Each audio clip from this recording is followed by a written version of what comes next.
पिंकू, बहुत हो गया ये टीवी देखना। जब देखो टीवी के साथ ही चिपके रहते हो। चुपचाप पढ़ाई करो, एग्जाम सिर पर आ रहे हैं। पर तुम्हें कोई चिंता है भी या नहीं? जब देखो टीवी का रिमोट हाथ में रहता है।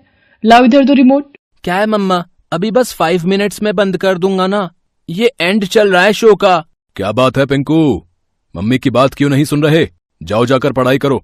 अरे आप आ गए, मैं चाय लेकर आती हूँ। पिंकू गुस्से में टीवी बंद करके अपने कमरे में आ जाता है। क्या हुआ छोटे, पड़ गई पापा से डांट? और देखो टीवी। चलो पढ़ाई करो, वरना मम्मी अभी आकर कान खींचेंगी। रोहन भैया, आप चुप हो जाओ और मेरे ऊपर हंसना बंद करो। मुझे पता है मुझे क्या करना है। जब देखो हर कोई मेरे पीछे पड़ा रहता है। मेरा टीवी रिमोट भी छीन लिया मम्मी ने। अब मैं अपनी पसंद का टीवी शो कैसे देखूंगा? काश मम्मी पापा रोहन भैया कोई भी मेरे साथ नहीं होता। मैं बिल्कुल अकेले रहता तो पूरा दिन टीवी का रिमोट मेरे हाथ में रहता। मैं पूरा दिन टीवी देखता, कोई रोकने टोकने वाला नहीं होता।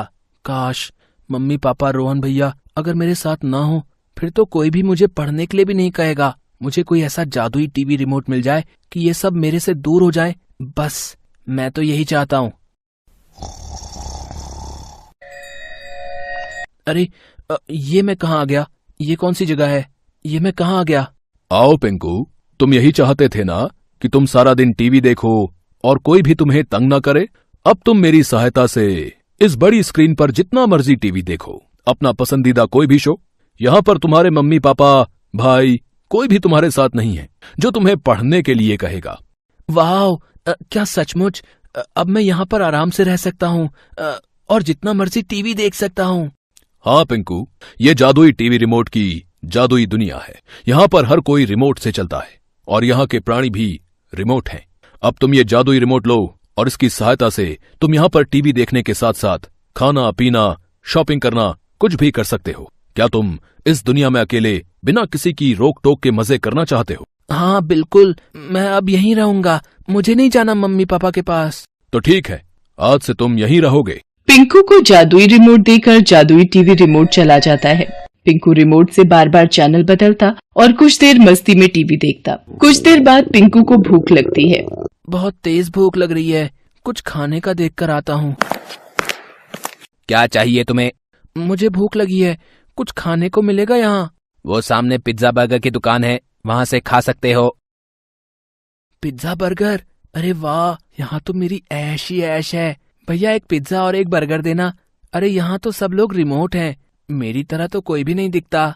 ये लो तुम्हारा पिज्जा और बर्गर। पिंकू पिज्जा और बर्गर खा लेता है। उसे एक आइसक्रीम की दुकान दिखाई देती है। वहाँ पर खड़ा रिमोट पिंकू को आइसक्रीम दे देता है। पिंकू आइसक्रीम लेकर वापस टीवी स्क्रीन के पास आकर बैठ जाता है।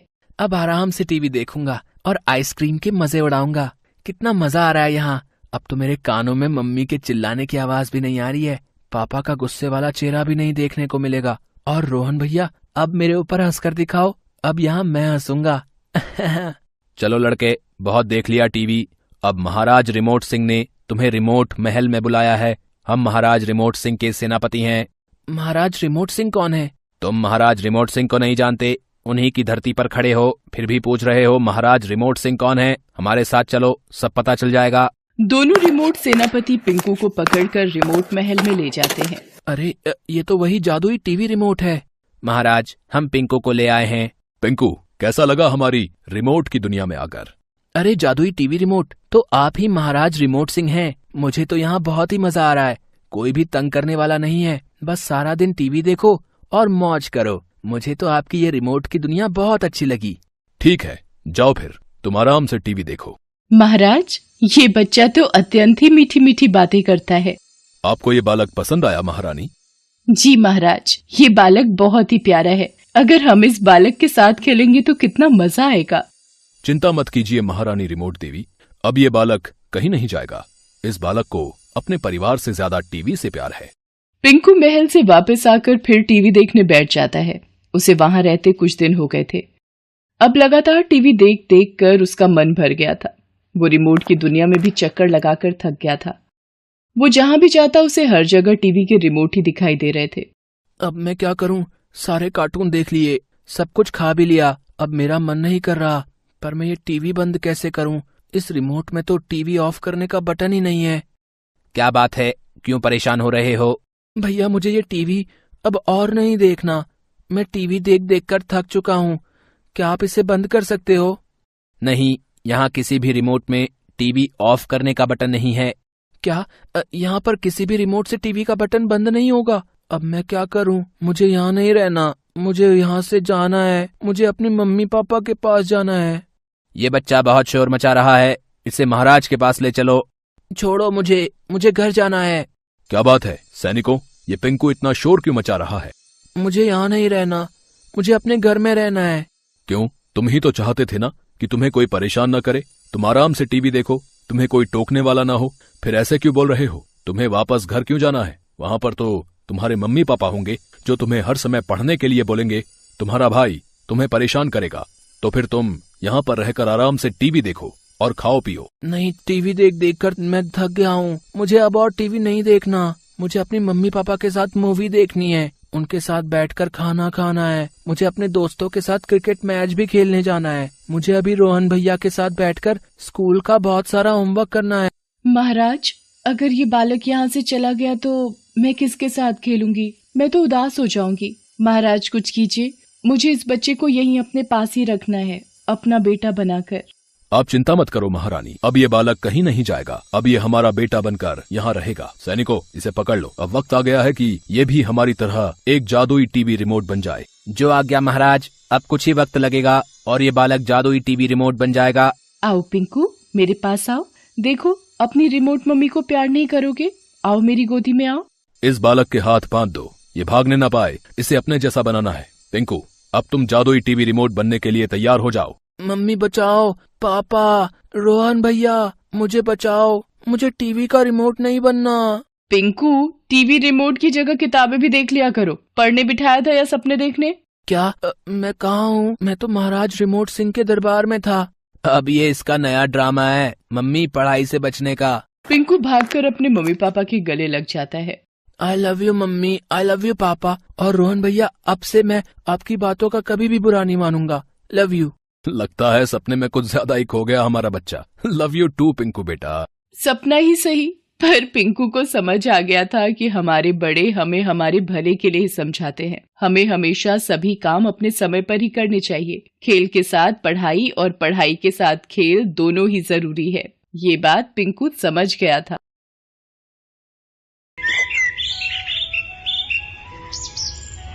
शमशेर एक बेहतरीन बावर्ची था। वो अपना काम बहुत मेहनत से करता था, लेकिन फिर भी वो अपने परिवार के सभी सदस्यों का पेट नहीं भर पा रहा था। ऐसा इसलिए था क्योंकि शमशेर का परिवार बहुत बड़ा था। परिवार में उसके बूढ़े माँ बाप, पत्नी कम्मो और 3 बच्चे थे। इसके अलावा शमशेर का बड़ा भाई सतवीर और उसके बीवी बच्चे भी साथ ही रहते थे।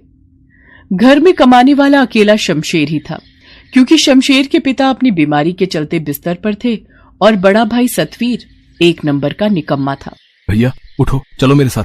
सुना है नुक्कड़ वाले ढाबे में रसोइये की जगह खाली है। ढाबे के मालिक से मेरी अच्छी बनती है, मैं वहां आपकी बात करवा देता हूँ। आपको वहां जरूर काम मिल जाएगा। मैं तुझे रसोइया दिखाई देता हूँ क्या है? और वो भी उस खड़ूस रामलाल के ढाबे पर। तुझे पता है ना, मेरा 36 का आंकड़ा है उससे। उफ़ो भैया, ऐसा सोचोगे तो फिर मिल गई आपको नौकरी। हाँ तो नौकरी करनी किससे? मैं तो पैदा ही मालिक बनकर हुआ था। सुन मेरी बात, तू भी ये होटल में खाना बनाने का काम छोड़ और चल, दोनों भाई मिलकर नया ढाबा खोलते हैं। 2-4 कारीगर रख लेंगे जो सारा दिन खाना बनाएंगे और ग्राहकों को खिलाएंगे भी। अच्छा, और हम क्या करेंगे? नोट गिनेंगे और क्या। सच में शमशेर, तू ना बड़ा ही बुद्धू है भाई। मैं बुद्धू ही सही भैया, पर आपकी तरह फेंकू नहीं हूँ। नया ढाबा खोलने की बात करते हो, जरा ये तो बताओ, इसके लिए पैसे कहाँ से आएंगे? और कारीगर, वो क्या मुफ्त में काम करेंगे हमारे लिए? और तू इस सब की चिंता मत कर, मैंने सब सोच लिया है। और सच बताऊं तो नया ढाबा खोलने की तैयारी भी शुरू कर दी है मैंने। है क्या मतलब? मुझे सब साफ साफ बताइए, जल्दी बताइए। अरे वो अपने गांव की जो पुश्तैनी जमीन थी ना, मैंने उसका सौदा पक्का कर दिया है। अगले हफ्ते तक पूरे पैसे मिल जाएंगे। उसके बाद कागजी कार्रवाई, बस फिर समझ ले कि खुल गया अपना ढाबा। हाय रब्बा, ये क्या कर दिया भैया? ले दे के एक वही जमीन तो थी अपने पास और आपने उसे भी बेच दिया। कम से कम एक बार मुझसे तो पूछ लेते। ओए तू चुप कर, ये मत भूल कि बड़ा भाई हूं मैं। पुश्तैनी जमीन का क्या करना है और क्या नहीं, ये मैं तय करूंगा, तू नहीं, समझा? और हाँ, एक बात और सुन ले, नए ढाबे में हिस्सेदारी चाहिए तो चुपचाप मेरी मदद करने आ जाइयो, वरना एक फूटी कौड़ी नहीं मिलेगी तुझे, याद रख। सतवीर ने शमशेर के सामने कोई रास्ता नहीं छोड़ा। मजबूर होकर उसे सतवीर की बात माननी ही पड़ी और कुछ ही दिनों के अंदर दोनों भाइयों ने मिलकर नया ढाबा खोल लिया। हालांकि जमीन बेचकर सिर्फ ढाबा ही शुरू हो पाया, कारीगरों को नौकरी पर रखने लायक पैसे अब भी नहीं थे। भैया कोई बात नहीं, हम मिलकर खाना बनाएंगे, आप देखना अपना ढाबा बहुत अच्छा चलेगा। अब लेकिन दोनों अगर खाना बनाने में ही लग जाएंगे तो गल्ला कौन संभालेगा? अब तू अंदर का काम संभाल और मैं गल्ला संभालता हूँ। और ऐसा कर, कम्मो को भी बुला ले घर से, मेरी मदद कर देगी। शमशेर ने सतवीर को कुछ नहीं कहा और चुपचाप खाना बनाने लगा। उसकी पत्नी कम्मो और उसके बच्चे भी उसकी मदद करने लगे। जैसा कि शमशेर ने कहा था, उसने बड़े ही प्यार से खाना बनाया और अपने ग्राहकों को परोसा। खाने का स्वाद और शमशेर का अच्छा बर्ताव लोगों को बहुत पसंद आ रहा था। भाई वाह, मान गए भैया, मान गए। खाना तो वाकई बहुत बढ़िया है, कहीं कोई कमी नहीं है और बहुत ही बढ़िया। अब से जब भी यहाँ से गुजरेंगे खाना आपके हाथों का ही खाएंगे। Bye God. जी, आपका हमेशा स्वागत है। बहुत ही कम समय में ढाबा बढ़िया चलने लगा। हालांकि इसके पीछे सिर्फ शमशेर की ही मेहनत थी। उसका बड़ा भाई सतवीर तो सारा दिन गल्ले पर बैठा सुस्ताता रहता था। शमशेर को ये सब खलता जरूर था, लेकिन उसने लड़ाई के डर से कभी कुछ नहीं कहा। फिर एक दिन, ए शमशेर, चल भाई काम समेट ले, अब ढाबा बंद करते हैं। नहीं भैया, अभी ज्यादा अंधेरा नहीं हुआ है, शहर से आखिरी बस आने ही वाली होगी। वो बस सीधे दिल्ली से आती है, तो उसमें कई सवारियां होंगी, तो उन्हें खिलाकर ही चलेंगे। क्या बकवास कर रहा है, मुझे तो बहुत नींद आ रही है। तो ऐसा कर, मुझे घर के लिए खाना बांध कर दे, मैं तो जा रहा हूँ, तू आते रहना जब आना हो। शमशेर ऐसा ही करता है। सतवीर खाना लेकर घर चला जाता है। फिर थोड़ी देर में दिल्ली से आने वाली वो आखिरी बस ढाबे पर आकर रुकती है, जिसका असल में शमशेर इंतजार कर रहा था। बस से उतरकर काफी ग्राहक ढाबे पर खाना खाते हैं और फिर वापस बस में चढ़ जाते हैं। उनके जाते ही शमशेर ढाबा बंद करने लगता है। तभी एक बाबा अपने 2 चेलों के साथ शमशेर के पास आते हैं और उससे कहते हैं, बेटा कुछ खिला दे हम भूखों को, भगवान तुझे इसका इनाम जरूर देगा। बाबा को देखकर साफ पता चल रहा था कि उनके पास खाने के बदले देने के लिए पैसे नहीं हैं, लेकिन फिर भी शमशेर ने उन्हें खाना खिलाने का फैसला किया। उसने जैसे ही खाना परोसने के लिए बर्तन खोला तो देखा कि खाना तो बहुत कम ही बचा था।